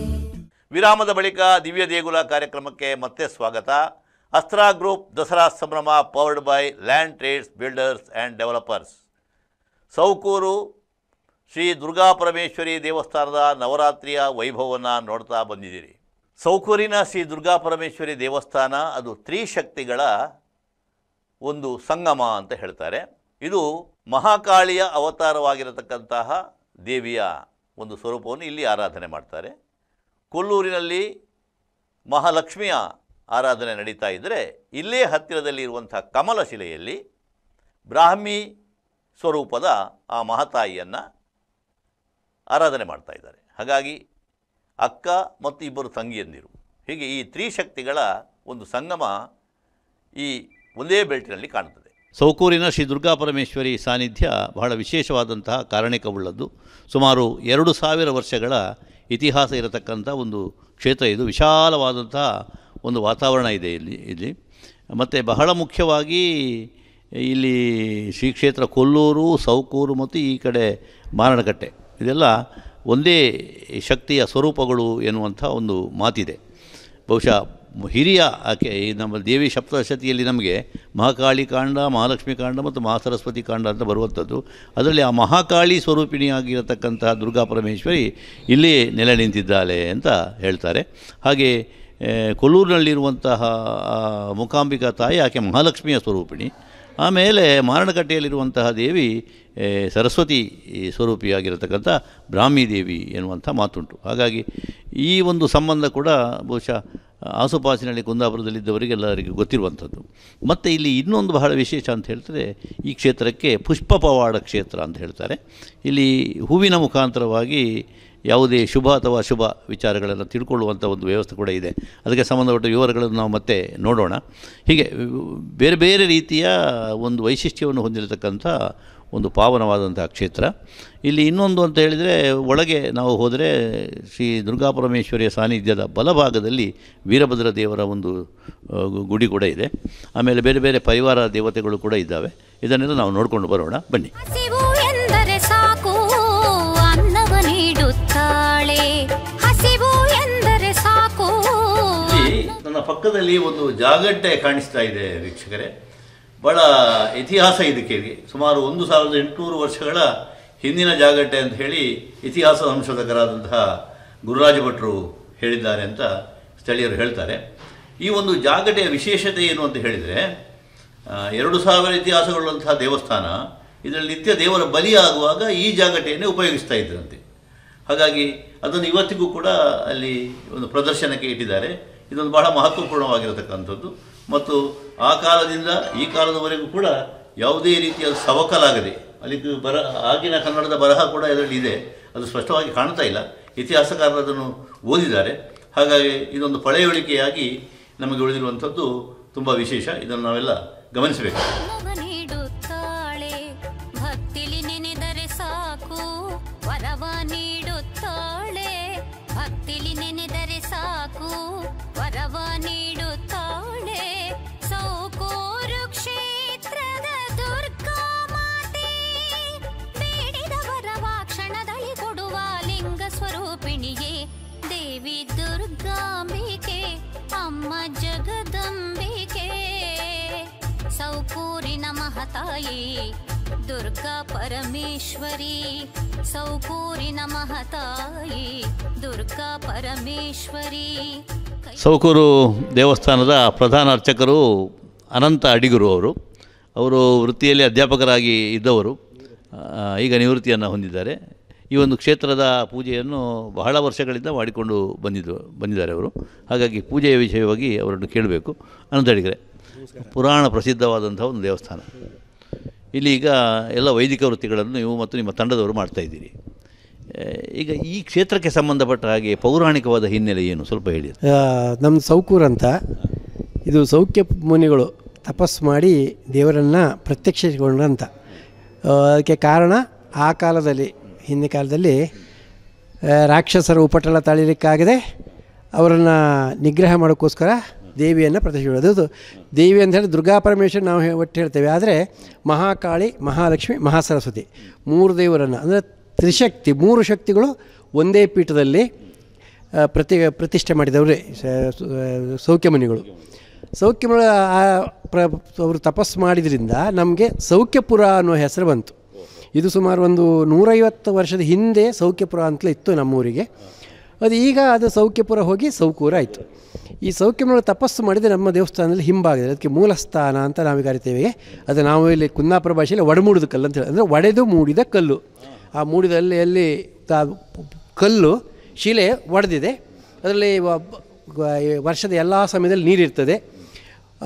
ಆದ್ದರಿಂದ ಅದು ಪವಿತ್ರ ಸ್ಥಳ, ಅದಕ್ಕೆ ಮೂಲಸ್ಥಾನ ಅಂತ ನಾವು ಕರಿತೇವೆ. ಅಲ್ಲಿ ದೇವರು ಉದ್ಭವ ಆದರು ಅಂತ. ನಂತರ ಅವರಂಥ ದೇವರನ್ನು ಮೇಲ್ಗೆ ಬಂದು ಒಂದು ಪೀಠದಲ್ಲಿ ಪ್ರತಿಷ್ಠೆ ಮಾಡ್ತಾರೆ, ಯಾರು ಸೌಖ್ಯಮುನಿಗಳು. ಆ ನಂತರ ಅದು ನಮ್ಮ ಕ್ಷೇತ್ರ ಮೇಲೆ ಬರಲಿಕ್ಕೆ ಪ್ರಾರಂಭ ಆಯಿತು. ಭಕ್ತರ ಸಂಖ್ಯೆ ಎಲ್ಲ ಉಂಟಾಯಿತು, ಹೆಚ್ಚಾಯಿತು. ಮತ್ತು ಇಲ್ಲಿ ಪರಿಸರದಲ್ಲಿರುವಂತಹ ಒಂದು 4-5 ಗ್ರಾಮಕ್ಕೆ ಕ್ಷೇತ್ರ ದೇವತೆಯಾಗಿ, ಕುಲದೇವರಾಗಿ ನಮ್ಮ ದೇವರು ಅವರ ಅಂದರೆ ಆ ದೇವರ ಮಹಿಮೆ ಹಾಗೆ ಉಂಟು. ಭಕ್ತರ ಸಂಖ್ಯೆಯು ತುಂಬ ಉಂಟು. ಭಕ್ತರು ತಮ್ಮ ಇಷ್ಟಾರ್ಥಕ್ಕೋಸ್ಕರ ದೇವಸ್ಥಾನಕ್ಕೆ ಬರ್ತಾರೆ. ದೇವಿಗೆ ಹಿಂಗಾರ ದೇವರಿಗೆ ಏರಿಸಿ ಅದರಲ್ಲೇ ಮುಡಿಯಿಂದ ಪ್ರಸಾದ ಆದರೆ ಆ ದೇವರ ಇಷ್ಟಾರ್ಥ ಸಿದ್ಧಿ ಆಗ್ತದೆ ಅಂತ. ಮದುವೆ ಇರ್ಬೋದು, ಮದುವೆ ಸಂಬಂಧ, ಆ ಸಂಬಂಧ ಮಾಡಬೇಕಾದ್ರೆ ದೇವರ ಪ್ರಸಾದ ಕೊಡಲೇಬೇಕು, ಇಲ್ಲದ್ರೆ ಸಂಬಂಧ ಮಾಡ್ತಾ ಇಲ್ಲ. ಹಾಗೆ ಬೇರೆ ಬೇರೆ ಅವರ ಇಷ್ಟಾರ್ಥಕ್ಕೋಸ್ಕರ ಮಾಡ್ಕೊಳ್ತಾರೆ. ಅದು ಹೆಚ್ಚಿಗೆ ನಮ್ಮಲ್ಲಿ ನಡೆಯೋದು ಅದೇ.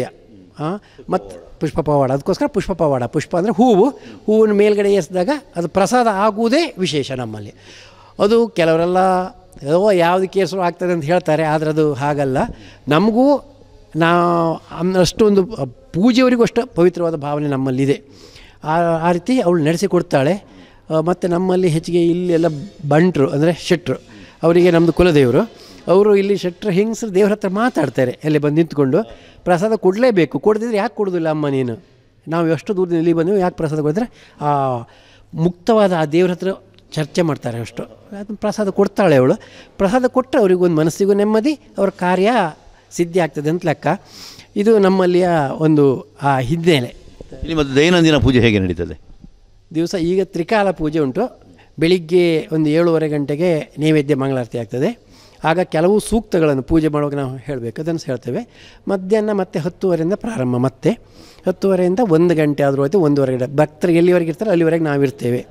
ಆಗ ಮಧ್ಯಾಹ್ನ ಮಹಾನೈವೇದ್ಯ, ಮಹಾ ಮಂಗಳಾರತಿ ಇದೆಲ್ಲ ಮಧ್ಯಾಹ್ನ ಮಾಡ್ತೇವೆ. ಮತ್ತು ನಮಗೆಲ್ಲ ಪಂಚಾಮೃತ ಅಭಿಷೇಕ ಅದೆಲ್ಲ ಉಂಟು ಮಧ್ಯಾಹ್ನ ಮಾಡೋದು.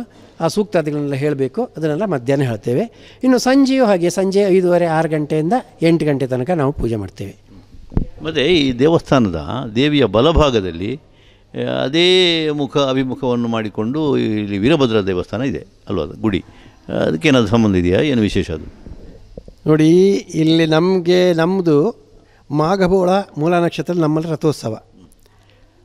ಅದು ಸಾಧಾರಣ ಅಂದರೆ ಕುಂಭ ಮಾಸದಲ್ಲಿ ಬರ್ತದೆ, ಮಕರ ಅಥವಾ ಕುಂಭ ಮಾಸದಲ್ಲಿ ಬರ್ತದೆ ಹೆಚ್ಚಿಗೆ. ಅದನ್ನು ಬಿಟ್ಟು ಪಾಲ್ಗುಣ ಬಹುಳಕ್ಕೆ ಕೊಲ್ಲೂರು ರಥೋತ್ಸವ ಆಗ್ತದೆ.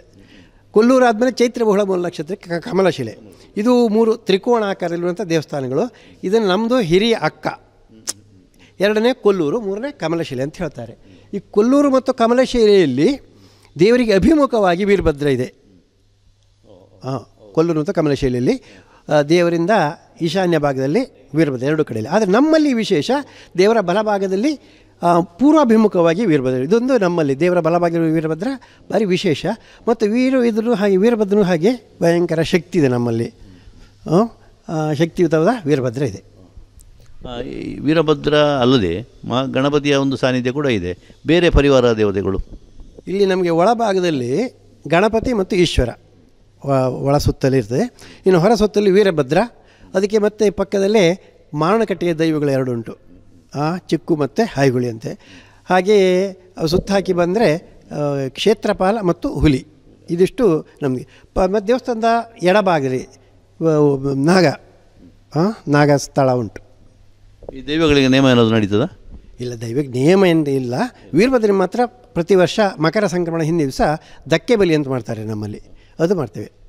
ಇಲ್ಲಿ ಪ್ರಧಾನ ಉತ್ಸವ ರಥೋತ್ಸವ ಯಾವಾಗ? ಅದು ಮಾಘಬಹುಳ ಮೂಲ ನಕ್ಷತ್ರ ಅಂದರೆ ಸುಮಾರು ಫೆಬ್ರವರಿ 6 ಅಥವಾ 7ರ ನಂತರ, ಅಂದರೆ ಮಾರ್ಚ್ 6-7ರ ತನಕ ಆ ಮಧ್ಯದಲ್ಲಿ ಬರ್ತದೆ. ಅಂತೂ ಕುಂಭ ಮಾಸದಲ್ಲಿ ಹೆಚ್ಚಿಗೆ ರಥೋತ್ಸವ ಆಗ್ತದೆ, ಮಹಾರಥೋತ್ಸವ. ಅಂದರೆ ಆ ಮಾಸದಲ್ಲಿ ಮಾಘ ಮಾಸ, ಈ ಮಾಘ ಸ್ನಾನ ಅಂತ ಹೇಳ್ತೇವೆ ನಾವು, ಅದು ಮಾಘ ಮಾಸದಲ್ಲಿ ನಡೆದದ್ದು. ಹೌದು, ಮಾಘ ಸ್ನಾನ ಭಾರಿ ವಿಶೇಷ ಅದೊಂದು. ಆ ಮಾಘ ಮಾಸದಲ್ಲಿ ನಮ್ಮ ರಥೋತ್ಸವ ನಡೀತದೆ. ಆ ರಥೋತ್ಸವ ಅಂದರೆ ನಮ್ಮದು ನಿಮ್ಗೆ ಗೊತ್ತಿರ್ಬೋದು, ಸಣ್ಣ ಹಳ್ಳಿ ಪ್ರದೇಶ. ಆ ರಥೋತ್ಸವಕ್ಕೆ ಕೆಲವು 1000 ಜನಗಳು ಬರ್ತಾರೆ. ಆ ರಥೋತ್ಸವ ನೋಡಿದ ಒಂದು ಚಂದ, ಮತ್ತು ಅದಕ್ಕೆ ಪ್ರಸಾದ ಸ್ವೀಕಾರ ಮಾಡಬೇಕು ಅಂತ ಇತ್ತು. ಮತ್ತು ಇಲ್ಲಿ ಸುತ್ತಮುತ್ತಲ ರಥೋತ್ಸವದ ಮಾರನೇ ದಿವಸ ಚೂರ್ಣೋತ್ಸವ ಆಗ್ತದೆ. ಅಂದರೆ ಓಕಳಿ ಉಂಡೆ ಹಾರಲಿಕ್ಕೆ ನಮ್ಮ ಬಂಟ ಸಮುದಾಯದಿಂದ, ಅದಕ್ಕೆ ನಮ್ಮಲ್ಲಿ ಹಲವರು ಅಂತ ಕರಿತೇವೆ, ಹಲವಾರು ಜನರು ಬಂದು ಆ ಸೇವೆಯನ್ನು ಮಾಡ್ತಾರೆ, ಓಕಳಿ ಉಂಡೆ ಹಾರೋದು. ಅದಕ್ಕೆ ಎಲ್ಲಿಯೂ ಈ ರೀತಿ ವ್ಯವಸ್ಥೆ ಇಲ್ಲ ನಮ್ಮಲ್ಲಿ. ಅಂದರೆ ಚೂರ್ಣೋತ್ಸವ ದಿವಸ ಸಂಜೆ ದೇವರನ್ನು ಕಟ್ಟೆಯಲ್ಲಿ ಹೋಗಿ ಕೂರಿಸಿ ಬೆಳಗಿನ ತನಕ ನಮ್ಮ ಮೇಳದ ಯಕ್ಷಗಾನ ಆಗ್ತಿದೆ. ಅದು ದೇವರ ಸಮ್ಮುಖದಲ್ಲಿ ಬೆಳಿಗ್ಗೆ ಸುಮಾರು 5 ಗಂಟೆ ಹಾಗೆ ಓಕಳಿ ಹೊಂಡ ಹಾರುವ ಕಾರ್ಯಕ್ರಮ ಇರ್ತದೆ. ಸುಮಾರು ಒಂದು 5ರಿಂದ 6 ಗಂಟೆ ತನಕ ಊಕಳಿ ಹೊಂಡ ಹಾರಿ ಅದರ ನಂತರ ದೇವರನ್ನು ಹೊಳೆಯಾನ ಅಂತ ಹೇಳಿ ನಾವು ಹೇಳ್ತೇವೆ, ಅವಭೃತ ಸ್ನಾನಕ್ಕೆ ಇಲ್ಲಿ ಕುಬ್ಜಾ ನದಿ ಇದೆ. ಅಂದರೆ ಕಮಲೇಶ್ವರ ದೇವಸ್ಥಾನದ ಹತ್ತಿರ ಹರಿಯುವಂಥ ನದಿಯೇ ಇಲ್ಲಿ ಬಂತು. ಆ ಕುಬ್ಜಾ ನದಿಯಲ್ಲಿ ನಾವು ದೇವರನ್ನು ಸ್ನಾನ ಮಾಡಿಸ್ಲಿಕ್ಕೆ ಕರ್ಕೊಂಡು ಹೋಗ್ತೇವೆ. ಈಗ ನಿತ್ಯ ಪೂಜೆಗೆ ಹೊರತಾಗಿ ಈಗ ಈ ನವರಾತ್ರಿಗಳಲ್ಲಿ 9 ದಿವಸ ಆಗುವಂಥ ಪೂಜೆಗೆ ಏನಾದರೂ ವೈಶಿಷ್ಟ್ಯ ಉಂಟ, ವ್ಯತ್ಯಾಸ? ಅಂದರೆ ನಮ್ಮಲ್ಲಿ ಪೂಜೆ ಅನ್ನೋದು ಸೂಕ್ತಾದಿಗಳನ್ನು ಮತ್ತು ರುದ್ರ, ಚಮೆ, ಪವಮಾನ ಇದೆಲ್ಲ ಹೇಳುವ ಕ್ರಮ, ಪಂಚಾಮೃತ ಆದಮೇಲೆ ಹೇಳುವ ಕ್ರಮ ಉಂಟು. ಆದರೆ ಬೇರೆ ದಿವಸ ನಾವು ಅಷ್ಟೆಲ್ಲ ಹೇಳುವುದಿಲ್ಲ. ಆದರೆ ನವರಾತ್ರಿ 9 ದಿವಸಗಳಲ್ಲಿ ಆ ಎಲ್ಲ ಸೂಕ್ತಾದಿಗಳನ್ನು ರುದ್ರ, ಚಮೆ, ಪವಮಾನ ಎಲ್ಲ ಹೇಳಿ ನಾವು ಅಭಿಷೇಕವನ್ನು ಮಾಡ್ತೇವೆ. ಇದೇ ವಿಶೇಷ. ಇದು ಈಗ ಉತ್ಸವ ಸಂದರ್ಭಗಳಲ್ಲಿ ಇಲ್ಲಿ ಸಾಂಸ್ಕೃತಿಕ ಕಾರ್ಯಕ್ರಮಗಳಿಗೆಲ್ಲ ವ್ಯವಸ್ಥೆ ಇದೆಯಾ? ಅಂದರೆ ನಮ್ಮದು ಅದೇ ನಾ ಹೇಳಿದ್ದೆವು, ಅಂತಹ ಭಜನೆ ಎಲ್ಲ ಈಗೆಲ್ಲ ಪ್ರಾರಂಭ ಆಗ್ತದೆ. ಮೊದಲಿನ ಕಾಲದಲ್ಲಿ ಈ ಭಜನೆ ಎಲ್ಲ ಇರಲಿಲ್ಲ. ಭಜನಾ ಸಮೂಹ ಮೊದಲಿನ ಕಾಲದಲ್ಲಿ ಇರಲಿಲ್ಲ. ಈಗೆಲ್ಲ ಭಜನೆ ಎಲ್ಲ ಆಗ್ತಾ ಉಂಟು.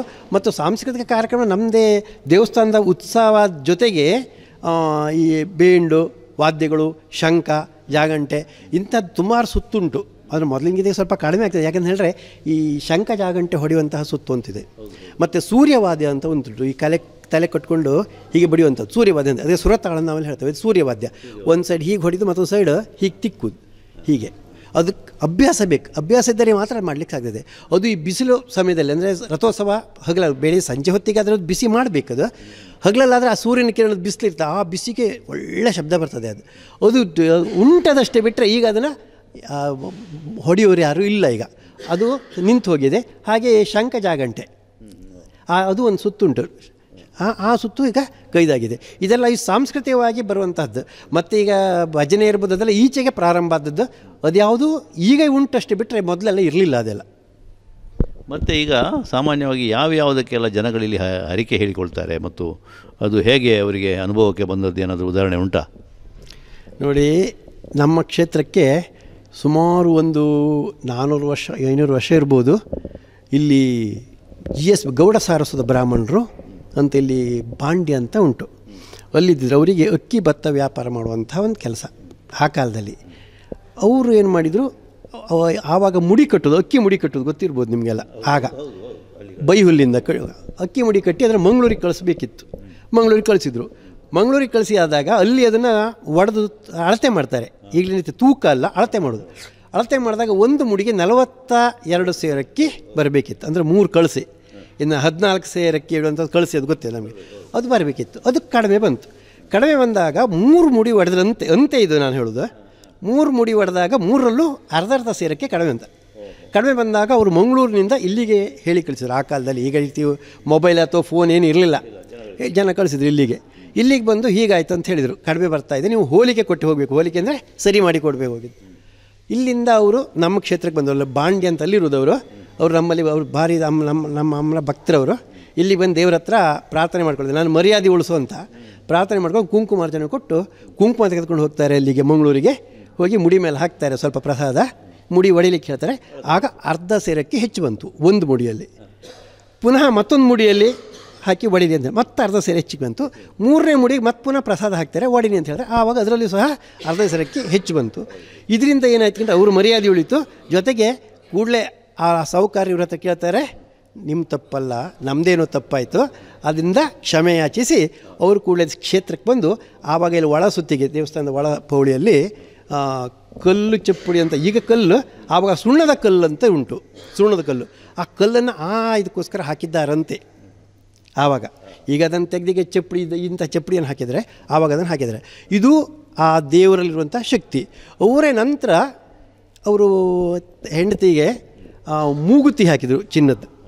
ರಾತ್ರಿ ಸ್ವಪ್ನ ಕಟ್ತಂತೆ ಅವರಿಗೆ, ಏನೋ ನಿನ್ನ ಹೆಂಡತಿಗೆ ಮೂಗುತಿ ಉಂಟು, ನನಗೇನು ಉಂಟು ಅಂತ. ಬೆಳಿಗ್ಗೆ ಎದ್ದರು ಆ ಮೂಗುತಿ ತಗೊಂಡು ಆಮೇಲೆ ಡಬ್ಬಿಗೆ ಹಾಕಿ ಹೋದರು. ಇದು ಆ ಹಿಂದೆ ನಡೆದಂಥ ಸತ್ಯವಾದ ಘಟನೆಗಳು. ಈಗ ಅದು ನಮಗೆ ಇತಿಹಾಸ ನೆನಪಿಸಿಕೊಂಡು ಹಾಗಾಗ್ತದೆ. ಇದು ಇಂಥ ಇತಿಹಾಸ ಈಗಲೂ ಹಾಗೆಯೇ ನಮ್ಮಲ್ಲಿ ಹೆಚ್ಚಿನವರಿಗೆ ದೇವಸ್ಥಾನದಲ್ಲಿ ಹೆಚ್ಚಾಗಿ ನಡೆಯುವಂಥದ್ದು ನಮ್ಮಲ್ಲಿ ಹರಿವಣ್ಯ ವಿದ್ಯೆ, ಅಂದರೆ ಅದೇ ಸಿಂಗಾರವನ್ನು ಮೇಲೆ ಏರಿಸಿ ಪ್ರಸಾದ ಆಗೋದು. ಇದು ಹೆಚ್ಚಿನವರು ಅದನ್ನು ನಂಬಿಕೆ ಇಟ್ಕೊಂಡಿದ್ದಾರೆ. ನಂತರ ಕುಂಕುಮಾರ್ಚನೆ, ಮಂಗಳಾರತಿ ಎಲ್ಲ ಸಣ್ಣ ಸಣ್ಣ ಸೇವೆಗಳು. ಜೊತೆಗೆ ಒಳಗಡೆ ತುಲಾಭಾರ ಇರ್ಬೋದು, ರಂಗಪೂಜೆ, ದೀಪೋತ್ಸವ ಅಂತ ಮಾಡ್ತಾರೆ. ಇನ್ನು ಪುಷ್ಪರಥೋತ್ಸವ, ಸಣ್ಣ ತೇರನ್ನು ಎಳೆಯುವಂಥದ್ದು, ಇನ್ನು ಯಕ್ಷಗಾನ ಸೇವೆ, ಇದೆಲ್ಲ ತುಂಬ ನಡೀತದೆ ನಮ್ಮಲ್ಲಿ. ಇದೆಲ್ಲ ಹರಕೆ ಹೇಳ್ಕೊಳ್ತಾರೆ, ನಡೀತದೆ, ನಿರಂತರ ನಡೀತಾ ಬಂದಿದೆ. ಸುಮ್ಮನೆ ಯಕ್ಷಗಾನಕ್ಕೂ ಹಾಗೆ ಸುಮಾರು ಒಂದು 400-500 ವರ್ಷದ ಇತಿಹಾಸ ನಮ್ಮಲ್ಲಿದೆ. ಭಾಳ ಒಳ್ಳೆಯ ಮಾತು. ಶ್ರದ್ಧಾವಾನ್ ಲಭತೆ ಜ್ಞಾನಂ ಅಲ್ವಾ, ನಿಜವಾದ ದೇವಿಯ ಮಹಿಮೆ ಶ್ರದ್ಧಾಭಕ್ತಿಯಿಂದ ಬರುವವರಿಗೆ ಗೊತ್ತಾಗ್ತದೆ ಎನ್ನುವಂಥ ವಿವರಣೆ ಕೊಟ್ಟಿದ್ದೀರಿ. ಭಾಳ ಸಂತೋಷ ಆಯಿತು. ಇನ್ನು ಕ್ಷೇತ್ರಕ್ಕೆ ಬರುವಂತಹ ಮತ್ತು ಕ್ಷೇತ್ರದ ಬಗ್ಗೆ ತಿಳಿದುಕೊಂಡಿರುವಂಥ ಭಕ್ತರಿಗೆ ಏನು ಹೇಳ್ತೀರಿ? ನೋಡಿ, ನಾವು ಹೇಳೋದಿಷ್ಟೇ, ನಮ್ಮ ದೇವರನ್ನು ನೀವು ನೆನೆಸಿಕೊಂಡು ಬೆಳಿಗ್ಗೆ ಎದ್ಕೊಂಡು, ನಾನು ಮಾಡೋದು ಹಾಗೆ, ಬೆಳಿಗ್ಗೆ ಎದ್ಕೊಳ್ಳೆ ಫಸ್ಟ್ ನಮ್ಮ ದೇವರಿಗೆ ನಮಸ್ಕಾರ ಮಾಡುವಂಥದ್ದು. ಇದು ಮಾಡಿದರೆ, ನಂಬಿಕೆ ಇದ್ದರೆ ನಮ್ಮ ದೇವರು ನಿಮ್ಮನ್ನು ಎಲ್ಲಿಯೂ ರಕ್ಷಿಸ್ತಾಳೆ, ಎಲ್ಲಿಯೂ ಅವಳು ಕೈದು ಬಿಡುವುದಿಲ್ಲ. ಇದು ನಮ್ಮ ನಂಬಿಕೆ. ಅದನ್ನು ನಾವು ಇನ್ನೊಬ್ಬರಿಗೂ ಅದನ್ನು ಹೇಳ್ತೇವೆ, ನೀವು ಈ ರೀತಿ ಮಾಡಿ ಅವಳು ನಮ್ಮ ಕೈ ಬಿಡುವುದಿಲ್ಲ. ಕಷ್ಟದಲ್ಲಿರೋದಿಗೆ ಆ ಇಷ್ಟಾರ್ಥವನ್ನು ಅನುಗ್ರಹಿಸಿ ಸುಖವನ್ನು ಕೊಡುವುದು ನಮ್ಮ ದೇವರ ಮಹಿಮೆ. ಆಗಲಿ, ಭಾಳ ಸಂತೋಷ ಅಡಿಗರೆ. ಬಹುಶಃ ಈ ಕ್ಷೇತ್ರದಲ್ಲಿ ದೇವರ ಸೇವೆಯನ್ನು ಮಾಡಿಕೊಂಡು ಬರ್ತಾ ಇದ್ದೀರಿ. ಇನ್ನೂ ಅದು ಮುನ್ನಡೆಯಲಿ, ದೇವರ ಒಂದು ಅನುಗ್ರಹ ಎಲ್ರಿಗೂ ಇರಲಿ ಅಂತ ಪ್ರಾರ್ಥನೆ ಮಾಡೋಣ. ಎಲ್ಲರಿಗೂ ವಂದನೆಗಳು. ಆಯಿತು, ನಮಸ್ಕಾರ. ಕೈ ಹಿಡಿದು ನಡೆಸಮ್ಮ ಭಕ್ತರನು ಕಾಯಮ್ಮ.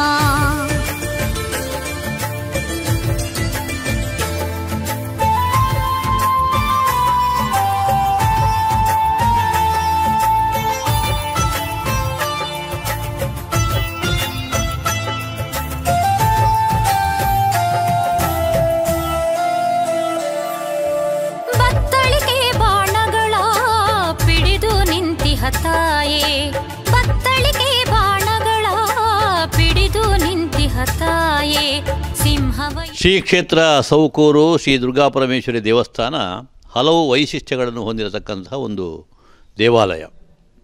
ಬಹುಶಃ ಸೌಖ್ಯ ಮುನಿಗಳು ಇಲ್ಲಿ ತಪಸ್ಸನ್ನು ಆಚರಿಸ್ತಾ ಇದ್ದಂತಹ ಒಂದು ಪವಿತ್ರವಾದ ಕ್ಷೇತ್ರ ಆದದ್ದರಿಂದ ಸೌಕೂರು ಎನ್ನುವ ಹೆಸರು ಈ ಕ್ಷೇತ್ರಕ್ಕೆ ಬಂತು ಅಂತ. ಅದಕ್ಕೆ ಸಂಬಂಧಪಟ್ಟ ಹಾಗೆ ಬೇರೆ ಬೇರೆ ವಿಶೇಷತೆಗಳನ್ನು ಕೂಡ ನಾವಿಲ್ಲಿ ಗಮನಿಸಿದ್ದೇವೆ. ಮೂಲ ಒಂದು ಸ್ಥಾನ, ಆ ದೇವಿ ಉದ್ಭವ ಆದಂಥ ಮೂಲ ಸ್ಥಾನ, ಯೋನಿ ಆಕಾರದಲ್ಲಿರತಕ್ಕಂಥ ಆ ಒಂದು ಸನ್ನಿವೇಶ ಬಹಳ ವೈಶಿಷ್ಟ್ಯಪೂರ್ಣವಾದದ್ದು. ಅದನ್ನು ಕೂಡ ತಮಗೆ ನಾವು ತೋರಿಸಿದ್ದೇವೆ. ಮತ್ತು ಒಳಭಾಗದಲ್ಲಿರತಕ್ಕಂತಹ ಪರಿವಾರ ದೈವದೇವರುಗಳ ಒಂದು ವಿವರಗಳನ್ನು ಕೂಡ ಕೊಟ್ಟಿದ್ದೇವೆ.